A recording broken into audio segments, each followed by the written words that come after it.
ఎంసెట్ లో మంచి ర్యాంక్ రావాలంటే మ్యాథ్స్ సబ్జెక్ట్ ఎంత ఇంపార్టెంట్ అనేది మనందరికీ తెలుసు. మరి అలాంటి మ్యాథ్స్ లో 50+ మార్క్స్ తెచ్చుకోవాలంటే ఏం చేయాలి? ఇంకో 2 months లో ఎంసెట్ ఎగ్జామ్ పెట్టుకొని ఇప్పటికీ చదవడం మొదలు పెట్టలేదా? మ్యాథ్స్ లో ఏ చాప్టర్స్ ని చూడాలి, ఏ చాప్టర్స్ ని ఇగ్నోర్ చేయాలనే క్లారిటీ లేకుండా ఉంటే ఈ వీడియో మీకోసమే. Andhra and Telangana inter students కి ఇంటర్నెట్ లో గానీ కాలేజెస్ లో గానీ ఇలాంటి స్ట్రాటజీస్ ఎక్కడ చెప్పరు. కాబట్టి వీడియోని స్కిప్ చేయకుండా లాస్ట్ వరకు చూసేయండి. మీలో ఎవరైనా మన ఛానల్ కి కొత్తగా వచ్చినట్టయితే ఒక్కసారి మేము పెట్టిన కాంటెంట్ ని చూడండి. మీకు హెల్ప్ అయింది అనుకుంటేనే మమ్మల్ని సబ్స్క్రైబ్ చేసుకోండి. ఇక వీడియోలోకి వెళ్తే మ్యాథ్స్ నుంచి ఎగ్జాక్ట్లీ మనకి 80 క్వశ్చన్స్ వస్తాయి. మొత్తం 80 క్వశ్చన్స్ ని అటెంప్ట్ చేయడం టార్గెట్ గా పెట్టుకోకండి. స్మార్ట్ గా హై వెయిటేజ్ చాప్టర్స్ ని సెలెక్ట్ చేసుకుంటే చాలు. ఎంసెట్ లో బిలో 1K ర్యాంక్ వచ్చిన వాళ్ళు కూడా మాక్సిమం 55 వరకే స్కోర్ చేస్తారు. కాబట్టి మనం టార్గెట్ ఒక 50 క్వశ్చన్స్ ని ప్రాపర్ గా అటెంప్ట్ చేసేలా పెట్టుకుందాం. ఇప్పుడు నేను మీకు మ్యాథ్స్ లో హై వెయిటేజ్ చాప్టర్స్ ఏమున్నాయో అవన్నీ స్క్రీన్ పైన డిస్ప్లే చేస్తాను, చూసేయండి. నేను చెప్తున్నప్పుడు ఇంపార్టెంట్ పాయింట్స్ అన్నిటినీ కూడా మీరు ఒక నోట్స్ పైన నోట్ చేసుకోండి. సెకండ్ ఇయర్ ఆల్జీబ్రాలో మనం టైం పెట్టి చదవడం చాలా important. Complex numbers, probability, PNC, quadratic expressions, binomial theorem ఇవి పక్కగా నేర్చుకుంటే ఖచ్చితంగా 15 మార్క్స్ వస్తాయి.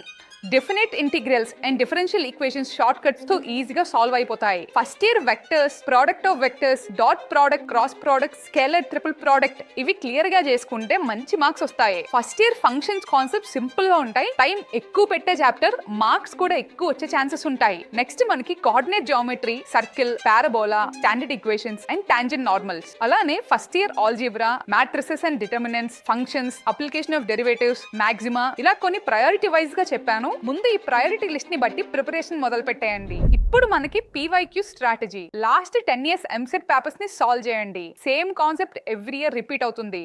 Last year and before last year papers అయితే చాలా ఇంపార్టెంట్. మీరు సాల్వ్ చేస్తున్నప్పుడు ఏదైనా రాంగ్ వస్తే ఆ క్వశ్చన్స్ ని లిస్ట్ అవుట్ చేసుకోండి. ఆ టాపిక్స్ ని మళ్ళీ రివైజ్ చేయండి. నెక్స్ట్ ఎప్పుడు కూడా అదే మిస్టేక్ ని రిపీట్ చేయొద్దు. ఈ ఒక్క హ్యాబిట్ ఉంటే 10 మార్క్స్ ఎక్స్ట్రాగా తెచ్చుకోవడానికి హెల్ప్ అవుతుంది. ఫార్ములా షీట్ ని మెయింటైన్ చేయండి.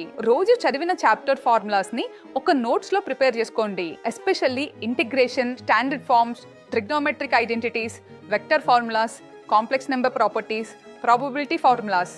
మీరు ఎగ్జామ్కి వెళ్లే ముందు వరకు ఆ షార్ట్ నోట్స్ ని చూసుకుంటే మీకు చాలా హెల్ప్ అవుతుంది. ఇప్పటి వరకు PYQs ని సాల్వ్ చేశారు, ఫార్ములా షీట్స్ ని కూడా కంప్లీట్ చేసుకున్నారు. ఇప్పుడు అన్నిటికన్నా most important mock test and timing. EAMCET is all about time management. మీకు ఇచ్చిన టైంలో కానీ మీరు ప్రాబ్లమ్స్ ని సాల్వ్ చేస్తే మీరు అనుకున్న ర్యాంక్ ఈజీగా తెచ్చుకుంటారు. ఇప్పుడు మనకి 80 క్వశ్చన్స్ ఉన్నాయి మ్యాథ్స్ నుంచి, అంటే 80 minutes. ఒక్క క్వశ్చన్ కి 1 minute లాగా అనుకోవచ్చు. ఈజీ క్వశ్చన్స్ ని ఫస్ట్ అటెంప్ట్ చేయండి. ఒకవేళ ఎక్కడైనా ఆగిపోయారంటే ఆ క్వశ్చన్ ని స్కిప్ చేయండి. ఎందుకంటే మ్యాథ్స్ ప్రాబ్లం కాబట్టి టైం పడుతుంది. అదే మాక్ టెస్ట్ రాస్తే టైం మేనేజ్ చేయొచ్చు, మెయిన్ గా మ్యాథ్స్ లో. అందుకనే మిమ్మల్ని ఎక్కువ మాక్ టెస్ట్లు రాయమని చెప్తూ ఉంటా. కనీసం రోజుకి ఒక్క మాక్ టెస్ట్ అయినా అటెంప్ట్ చేయండి. ఇలా కానీ సాల్వ్ చేస్తే నెక్స్ట్ 10 to 15 days లో ఫస్ట్ మీకు అలవాటు అవుతుంది. నెక్స్ట్ మీరు టైం ని కూడా మంచిగా మేనేజ్ చేయగలుగుతారు. సో ఇప్పటి వరకు నేను చెప్పిన ఈ లాస్ట్ 2 months స్ట్రాటజీస్ ఎవరైతే యూజ్ చేస్తారో ఎంసెట్ మ్యాథ్స్ లో 50+ మార్క్స్ తెచ్చుకోవడం చాలా ఈజీ. ఈ వీడియోలో నేను ప్రతి టాపిక్ కవర్ చేశానని అనుకుంటున్నాను. ఏదైనా మిస్ అయి ఉంటే కామెంట్ సెక్షన్ లో చెప్పండి. అలానే మీకు ఉన్న డౌట్స్ అన్ని కామెంట్స్ లో పెట్టండి. ప్రతి కామెంట్ ని చదివి వాటికి రిప్లైస్ కూడా ఇస్తాం. ఇలాంటి ఎంసెట్ రిలేటెడ్ వీడియోస్ మన ఛానల్లో వస్తూనే ఉంటుంది. వెంటనే సబ్స్క్రైబ్ చేసుకుని బెల్ ఐకాన్ ని ఆన్ లో పెట్టుకోండి. Thanks for watching. See you in the next video.